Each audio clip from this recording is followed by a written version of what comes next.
Mutton కర్రీలోకి నేను సంగటి చేస్తున్నానండి. అయిపోయింది ఆల్మోస్ట్.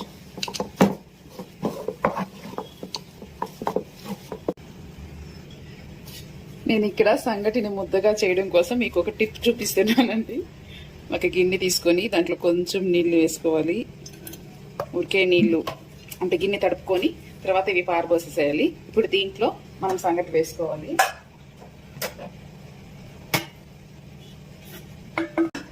ఇలా సంగటి తీసుకొని ఇప్పుడు దీన్ని ఇలా తిప్పండి.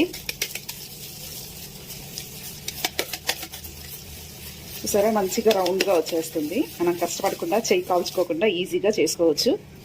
అంతే, రెడీ అయిపోయింది. ఈజీగా సంగటి ముద్దని ఇలా చేసుకోవచ్చు. ఇప్పుడు దీని మీద కర్రీ వేసుకుందాం. మటన్ దోసకాయ కర్రీతో సంగటి అండి, చాలా టేస్ట్గా ఉంటుంది. మీరు కూడా ఖచ్చితంగా ట్రై చేయండి. మీకు ఎలా వచ్చిందో నాకు కమెంట్లో చెప్పండి. నా రెసిపీస్ కానీ మీకు నచ్చినట్లయితే నా ఛానల్ను ఖచ్చితంగా సబ్స్క్రైబ్ చేసుకోండి. Thank you.